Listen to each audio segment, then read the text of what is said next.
دل میں تڑپتی جس دن قافلہ جانا، میں چھت پہ چڑھ گیا، سامنے قافلہ جا رہا تھا، میں دیکھتا رہا کہ یہ لوگ جائیں گے، کعبہ دیکھیں گے، طواف کریں گے، حجر اسود کا بوسہ لیں گے، مقام ابراہیم پہ نماز پڑھیں گے، صفا مروہ کی سعی کریں گے، منا مزدلفہ عرفات جائیں گے، روضہ رسول دیکھیں گے۔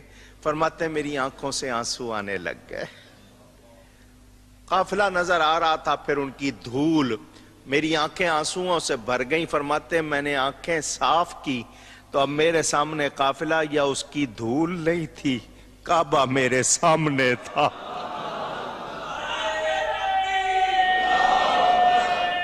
اللہ نے گویا کیا فرمایا، تو عبد القادر ہے، میں القادر۔ القادر کے معنی جو سب کچھ کر سکتا ہے۔ تو عبد القادر ہے، میں القادر ہوں۔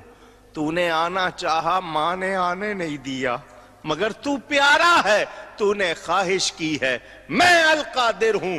تو کعبے نہیں آیا، میں کعبے کو تیرے پاس بھیج دیتا ہوں۔ فرماتے میں نے سارا منظر وہیں سے دیکھا، یہ اس وقت کی شان ہے، ابھی کم سن ہے، ابھی۔ پھر وہ وقت بھی آیا جب آپ غوثیت کے مقام پر فائز ہوئے، فرمایا کعبہ میرے حجرے کا طواف کرتا ہے۔ کہ بعض لوگ ایسے بھی ہوتے ہیں کہ خانہ کعبہ خود ان کی زیارت کے لیے جاتا ہے، کیا یہ بات درست ہے؟ کہانی شریف ہے جی، خانہ کعبے کو کیا ضرورت ہے کسی کی زیارت کرنے کی؟ تو وہ اصل میں یہ بتانا چاہتے ہیں کہ جی پھر وہ آپ کو کہانی بھی کرائیں گے۔ وہ کہیں گے ترمذی میں ابن ماجہ میں حدیث ہے نا کہ نبی علیہ السلام نے کہا کہ اے کعبہ تیری خوشبو بڑی پیاری ہے، لیکن ایک مومن کی حرمت اللہ کے نزدیک تو اس سے بڑھ کے ہے۔ تو سر وہ ہر مومن کی حرمت بڑھ کے ہے، لیکن کسی مومن کا طواف نہیں ہو سکتا۔ ہمارے نزدیک تو ہم اگر یہ کہیں کہ ہم نبی علیہ السلام کی عظمت، خانہ کعبے کی عظمت سے بڑھ کے سمجھتے ہیں، لیکن نبی علیہ السلام کا طواف تو نہیں کر سکتے۔ شرعی حکم تو اپنی جگہ رہے گا، اینالوجیز تو نہیں بنے گی۔ ہمارے نزدیک نبی علیہ السلام کا مرتبہ حضرت آدم علیہ السلام سے زیادہ ہے، لیکن کوئی فرشتہ نبی علیہ السلام کو تو سجدہ نہیں کرے گا۔ آدم علیہ السلام کو اللہ تعالیٰ نے علم منوانے کے لیے کیا۔ دل میں تڑپتی جس دن قافلہ جانا، میں چھت پہ چڑھ گیا، سامنے قافلہ جا رہا تھا، میں دیکھتا رہا کہ یہ لوگ جائیں گے، کعبہ دیکھیں گے، طواف کریں گے، حجر اسود کا بوسہ لیں گے، مقام ابراہیم پہ نماز پڑھیں گے، صفا مروہ کی سعی کریں گے، منا مزدلفہ عرفات جائیں گے، روضہ رسول دیکھیں گے۔ فرماتے ہیں میری آنکھوں سے آنسو آنے لگ گئے، قافلہ نظر آ رہا تھا، پھر ان کی دھول، میری آنکھیں آنسوؤں سے بھر گئیں۔ فرماتے ہیں میں نے آنکھیں صاف کی تو اب میرے سامنے قافلہ یا اس کی دھول نہیں تھی، کعبہ میرے سامنے تھا۔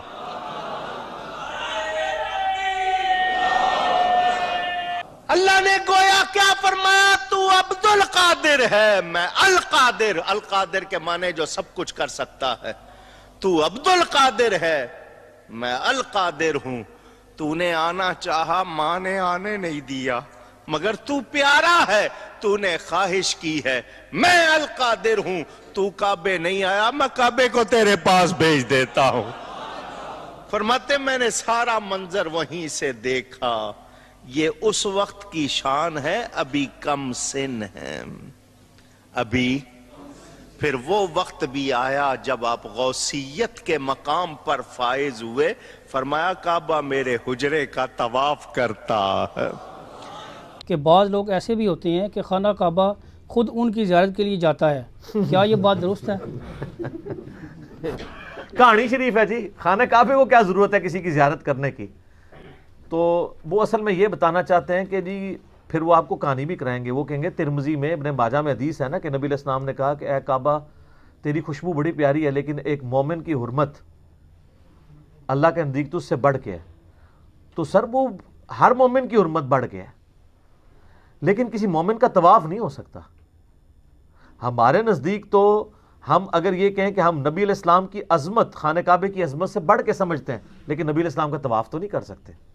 شرعی حکم تو اپنی جگہ رہے گا، اینالوجیز تو نہیں بنے گی۔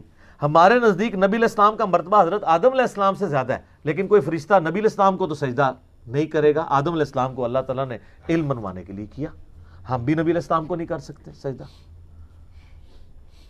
تو اس طریقے سے یہ بھی یعنی کہانیاں مشہور کی ہوئی ہیں انہوں نے، عجیب و غریب قسم کی باتیں مشہور کر دیتے ہیں، اور بس وہ آپ کو ٹرک کی بتی کے پیچھے لگا دیتے ہیں، آپ لگے رہیں۔ اس طریقے سے کبھی دین ثابت نہیں ہوتا۔ کون سی بات پوچھ رہے تھے وہ؟ کہ خانہ ہاں، کعبہ خانہ کعبہ زیارت کو آتا ہے، سر نہیں آتا۔ میں یہ کتابوں کا خدا اور ہے، بابوں کا خدا اور، میں آپ کو کتابی بات بتاتا ہوں، بخاری میں موجود ہے پوری صلح حدیبیہ والی حدیث۔ آپ پتہ نبی علیہ السلام کو مشرکین عرب نے مکہ جانے سے روک دیا، تو نبی علیہ السلام حدیبیہ کے موقع پر معاہدہ ہوا، صحابہ کرام اتنے غمگین تھے کہ نبی علیہ السلام نے 3 دفعہ فرمایا کہ احرام اتار کے اپنے قربانی کے جانور یہیں ذبح کرو اور احرام کھول دو، ہم اگلے سال معاہدے کے مطابق آئیں گے۔ صحابہ کرام نہیں کھول رہے۔ ام سلمہ کے پاس نبی علیہ السلام خیمے میں گئے اور کہا کہ میں نے مطلب ان کو کہہ رہا ہوں، یہ میری بات ہی نہیں مان رہے۔ یہ بخاری شریف ہے، مولانا شریف نہیں۔ صحابہ کرام کو قلق ہی اتنا تھا، تو حضور کے ساتھ لاڈ میں وہ ایسا کر رہے تھے، حضور کو سختی سے نہیں کہہ رہے تھے، لیکن ماننا تو چاہیے تھا۔ ام سلمہ نے کہا یا رسول اللہ چھوڑ دیں، آپ اپنا جانور قربان کریں، اپنا احرام کھول دیں، یہ دیکھیں سارے کیسے کرتے ہیں۔ ہائے ہائے ہائے۔ اور ایسے ہی ہوا، حضور علیہ السلام نے کیا، ساروں نے پہلے ایک اٹھا، دوسرا 1400 کے 1400 نے یہ کیا۔ صحابہ کرام اشک بار آنکھوں سے کہ ہم کعبے کو دیکھ نہیں پائے۔ 6 سال کے بعد موقع آ رہا تھا کعبے کی زیارت کا، اور وہ صرف کعبہ نہیں تھا، ان کے لیے آبائی وطن بھی تھا، وطن اصلی بھی تھا۔ تو سر ادھر تو ہونا چاہیے تھا۔ جیسے ہی صحابہ کی آنکھوں میں آنسو آئے، کعبہ خود اڑتا ہوا طواف کرنے کے لیے آ گیا۔ سر کعبے کا یہ حق تھا کہ رسول اللہ کا طواف کرتا آ کے، وہ تواڈے بابیاں نوں کسی نے کھنگن نہیں دینا۔ تسی کہندے ہو جی طواف کردا ہے، زیارت کو آتا ہے کھیت مٹی، جھوٹ مار دیو، سب جھوٹ ہے۔ یہ تو کہانی چھوٹی ہے، اس تو بڑی کہانی کشف المحجوب میں لکھی ہوئی ہے کہ بایزید بستامی جب حج کو گئے تو کعبہ ہی غائب تھا۔ وہ کہتے نہیں، وہ کہنے کا مقصد ہے کہ کعبے کی عمارت تھی، اندروں روح نکل گئی سی۔ اچھا، کہتے ہیں میرا حج نہیں ہوا۔ اگلی دفعہ گئے تو کہتے ہیں میں نے کعبے کو بھی دیکھا اور کعبے کے رب کو بھی دیکھا۔ دیکھو کہانی کی ڈیوٹی، خواب نہیں بیداری۔ اور سورۃ الاعراف کی آیت نمبر 143 ہے کہ موسیٰ علیہ السلام کو اللہ نے کہا تو مجھے نہیں دیکھ سکتا۔ لیکن یہ کتابی بات ہے، وہ کہانی شریف ہے، وہ بابی ہے، یہ کتابی ہے۔ تو کہتے ہیں میرا حج ابھی بھی نہیں ہوا۔ اڑ کے ہو گیا جی؟ وہ کہتے ہیں نہیں، صرف اللہ کو دیکھتا۔ تیسری بار کہتے صرف اللہ کو دیکھا تو کیا جی میرا حج ہو گیا۔ اور تذکرۃ الاولیاء میں لکھا ہے کہ مجھے اللہ نے معراج کرائی حتیٰ کہ میں عرش تک جا پہنچا اور اللہ کا مشاہدہ کیا۔ اتنی کہانیاں لکھی ہیں، سب کہانیاں سر چھوڑ دیں، مرنے سے پہلے غور کر لیں کہ وہ دین جو علم وحی کے ذریعے آپ کو دیا گیا ہے وہ اور ہے، اور جو بابوں نے دیا ہے وہ اور ہے۔